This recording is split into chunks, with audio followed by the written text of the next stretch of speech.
Hello everybody and welcome back to Empower Your Menopause, the podcast all about health, happiness and hormones for women 40 and above. I'm Coach James Ellis.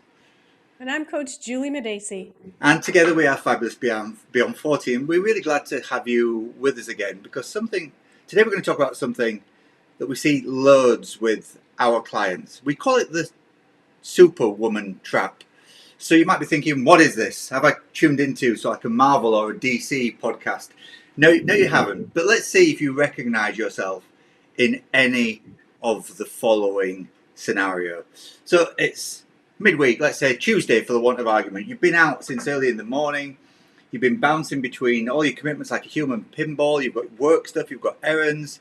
You've got a quick stop at, I don't know, your church or your community or your school because you said you'd help because, of course, you did. Why would you not? Then after work, it's home. You're straight into all those family logistics. You've got school messages. You've got after-school activities. You've got lifts. You've got dinner. You've got laundry. You've got partner stuff. You've got family stuff. Your calendar is starting to look like a military operation, and somehow you're at the command center of all that. And then within the middle of all that, something inside taps you on the shoulder, it may be listening to this podcast, and says, hold on a minute, you should be paying a little bit of attention to yourself. But the second you think about taking sort of like 10, 15, 20 minutes for yourself, then the guilt turns up, right? And it starts beating on your emotions, a bit like a drum. So you push through everything, tell yourself you catch up later. By bedtime, all your energy is gone. None of that energy has been used well. It's all been about being useful. Cooking's already felt like too much. Rest feels like you've been lazy. And then that little voice in your head starts to bully you and shame you for not being more productive or more perfect or being able to fit even more into an already packed day or not being able to add hours somehow onto your day. So if any of that feels or sounds familiar, then today's episode is definitely 100% for you, because we seriously need to redefine some of the expectations you may have of yourself. So, as I said, Superwoman syndrome, once you name it, you can change it.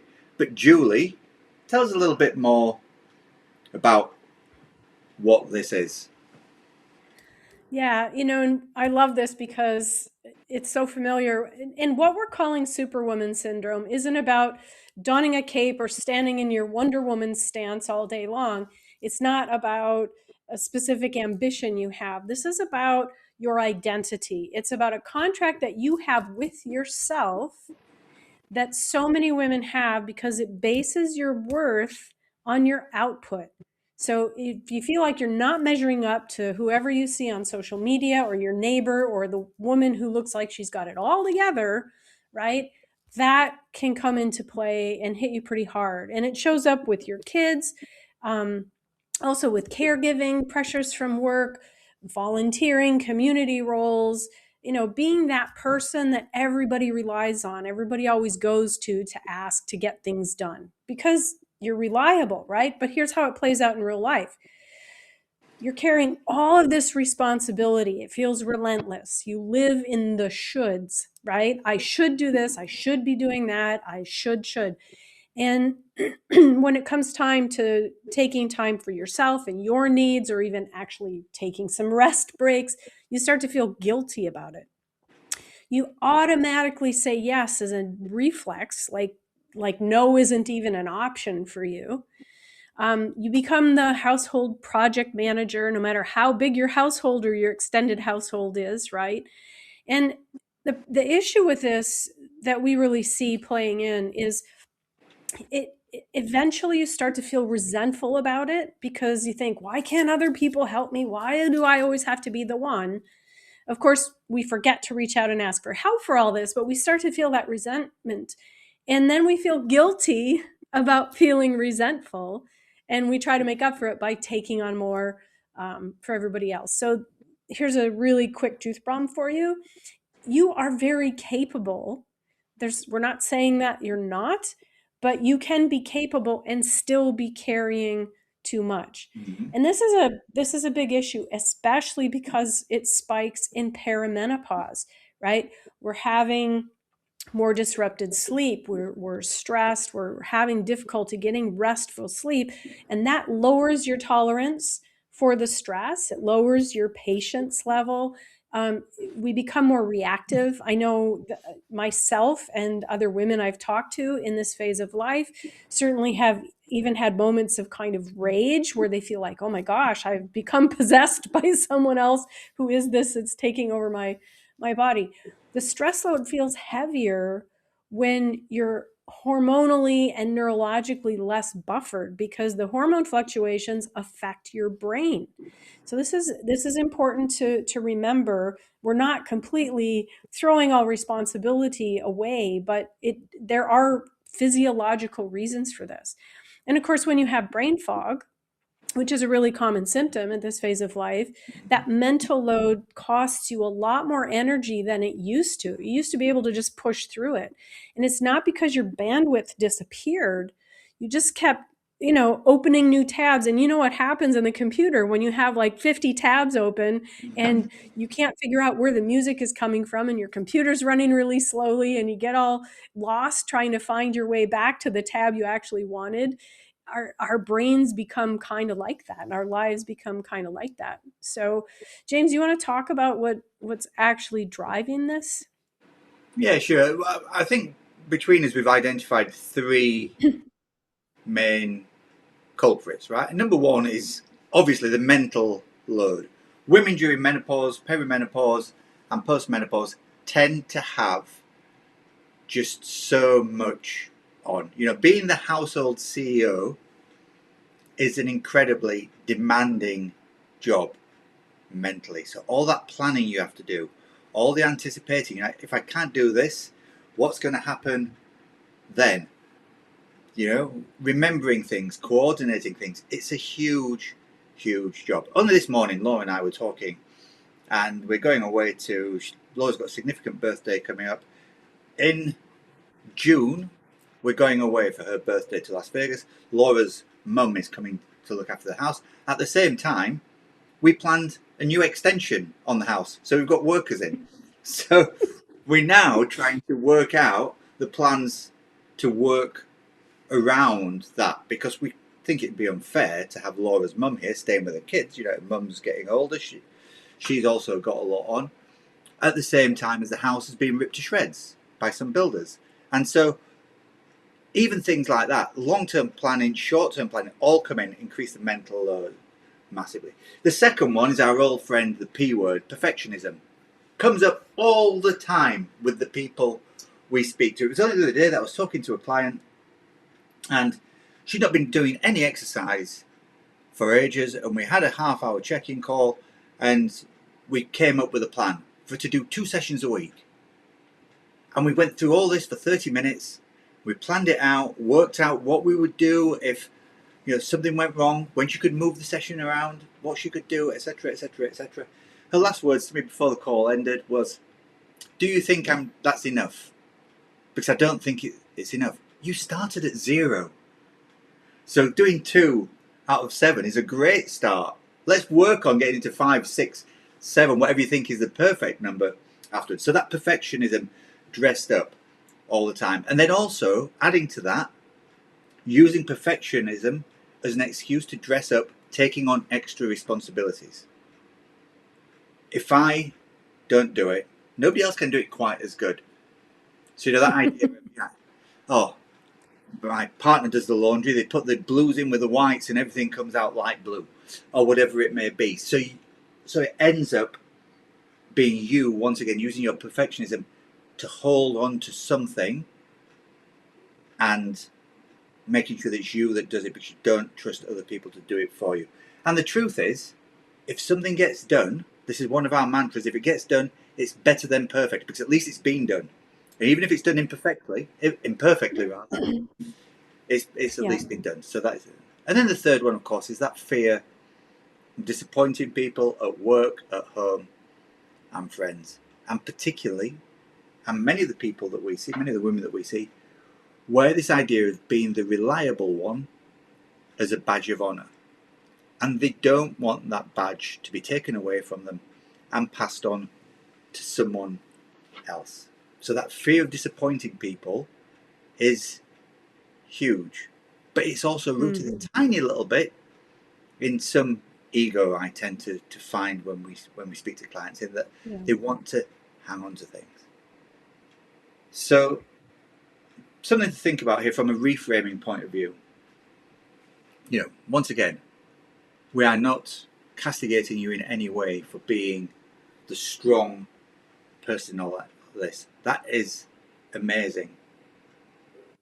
But being the number one strong person within your ecosystem doesn't have to be a permanent identity in every single facet of your life. So you can let the perfectionism drop a little bit in some areas.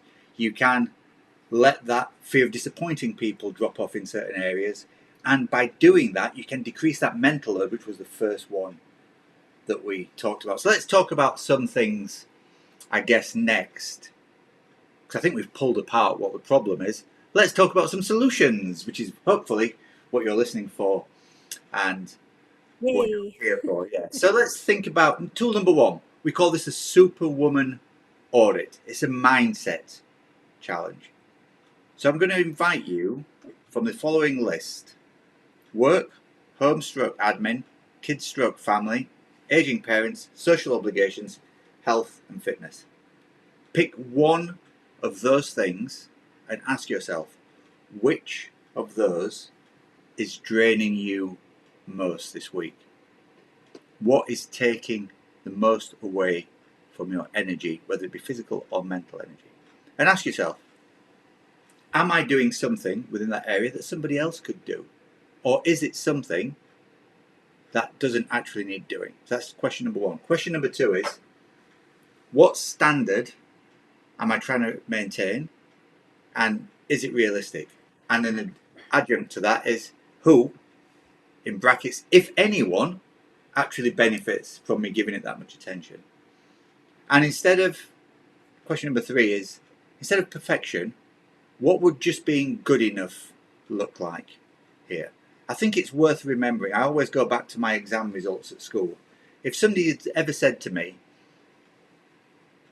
however much you study, you will always score 65% on every exam that you will ever do, I would take that all day, rather than trying to kill myself to chase 100% all the time. So think about that. Think about, what's a B plus? What does that look like? You don't have to be a straight A student in all of this all the time. So Julie, give us another one. Yeah. Well, just to round that up, I remember someone telling me once, because I was always the one pursuing that 100%. I got 97. I'm so upset with myself. And he said, look, C's get degrees. It doesn't matter, I like. right? My favorite tool here is what we call the 3Ds. And again, this is it's a lifestyle thing, it's also a mindset thing. But you've got 3Ds. You've got three choices with everything you're doing. You can drop it, meaning stop doing it altogether. You can delay it. Tell yourself, not this week. It can come later in the week, later in the month, later in the year, or delegate it. You've got partners, kids, paid help, automation. There's so many different solutions available these days. So, looking at this in real life terms, this is one of my favorite analogies because we're going through it right now. Renovating a house is the ultimate reality check, right? Because I know many people have been through this. James, you're going to be going through it. We're going to be going through it. Wait. You can be super smart, capable, resourceful, watch all the DIY videos. I know Ian is super handy around the house with all of these kinds of things, but you can also still absolutely wreck the project if you try to do everything yourself. And especially if you try to DIY some of the things that require real expertise, because not every job is just about the effort you put in. It's about skill, it's about knowledge. And sometimes if you get them wrong, it's not just learning a lesson. You can pay for it dearly in time, stress, money, and damage control, depending on what it is. So what do? In the house example, you bring in experts. You decide what matters most, right? You get some quotes, you get a timeline, a schedule put together. you let a structural engineer do structural engineering, and then you don't beat yourself up because somehow you're not failure as because you didn't become a certified electrician along the way, right? It's okay to ask for help. But in our lives, we have to be the project manager, the admin team, the therapist, the chef, the chauffeur, the event organizer, the emotional regulator for everybody in the household, right? While we're also trying to be brilliant in our career and everywhere else we have commitments. And then we beat ourselves up when we make mistakes or we can't do even more because we're already exhausted. So delegation isn't really a luxury. It's about not carrying the entire load and letting everything collapse on top of you. I understand this can be a struggle because I've struggled with it myself. But I want to challenge you because it makes such a difference. Pick one thing that you're doing, either out of habit or guilt, and either drop it, delay it, or delegate it. Just one thing, not 12 different things out of your schedule, just one thing. And by the way, if you have teenagers, they can do more than you think. We may have to learn to tolerate things being done a little differently and not perfectly with attitude, I'm sure. But look at it this way. There are some important life skills that they need to learn too. And the Mhm. only way they're going to learn them is by doing things. So I think that's really important. I know for us, one of the luxuries we gave ourselves is hiring someone to clean the house because we both work long hours and it doesn't cost a lot of money relative to the time it would take us to, blast away a whole day on the weekend. So that's a way we were able to delegate something that needs to be done, that neither of us likes doing, that takes up a lot of time and energy. So think about that. Think about ways that you can hand those things off. Yeah. One of the things that we delegate is getting the girls to put their clean clothes away. Yeah. And Hmm. I won't dig her out by saying which one of our twin daughters it is, but one of them currently is like an obstacle course getting into her room because the clean clothes are just spread all over the floor. Anyway, just as a little aside. Yeah. Okay, so tool number 3 is something called the boundary sentence bank. So we always talk about sort of like some ready-made sort of like phrases that you can pull out, dig out, and use when it comes to sort of like setting your own boundaries. So here are a few examples that you could use here. So number 1 is, I can't do that this week, but here's what I can do. So once you're asked to do something that is extra over and above the things that you're already trying to cram into an already busy life, and you don't want to put on that cape for the gazillionth time that week, I can't do it this week, but here's what I can do. So you're setting a boundary and you're giving the person something small that relates to the request so you don't feel as though you're disappointing them. You can simply say, that's not a priority for me right now. You're not saying a flat out no, but it's not something that you want to prioritize. People tend to respect that. I like this one because this one is a little bit more sort of aggressive. I'm not available for any last minute chaos. I, it's a really good way of saying that is the end of it. And then finally, and you can say this to yourself. You don't have to say this to other people as well. I'm choosing sustainable over spectacular. Yeah. So getting through things rather than trying to be the boss of everything, I think it's really important. Yeah. So Julie, a couple of last ones from Yeah. you then. For sure. There's a something that I find helps immensely, and that's 2 lists. I have must do and nice to do. And everything doesn't go on the must list just because you think it should, by the way, just to clarify that. Um, 3 things maximum. Is there a time or money deadline on it? Then that's probably a must do. Does someone's livelihood depend on it, right? That's probably a must do. If things will stop functioning if it doesn't get done, that's a must do. Um, Nice to do, everything else goes here because most things are more flexible than we think. We tend to impose the deadlines. And again, some of it is that ego thing about just getting it all done and taking that responsibility on ourselves. So really think hard about what can go on those 2 lists because then your must do's can get done first And whenever you have a little extra time, you can add in the nice to-dos as you have the capacity to do them. And if not, you can schedule them for whenever. And then, we talk about self-care all the time, and I know it's a buzzword. And, again, this goes so far beyond manicures and spa days. Self-care looks like something different often from day to day. But these are hormone-friendly things that are going to give you at least a minimum dose of looking after your well-being so that you can continue to do the things that you have committed to do the things that you do on a daily basis. So simple: protein at breakfast or lunch, right? Ideally both, but if you struggle to get enough protein, which most women do, pick one and just focus on that. Take a 10 to 15-minute walk sometime through the day, or do a little 10-minute strength training. We call it snacks, right? Exercise snacks. Do a few squats, some wall push-ups, just something that gets your body moving and shifts that energy a little bit. Please, please, please, for your own mental and emotional and physical health, try to wind down as early as you can, which means no screens. I know that hour before bed is the goal, but if it's even 15 minutes less to start with, that's progress. Lights down if you have that option. It makes a huge difference in the quality of your sleep and the quantity in many cases. And hydration.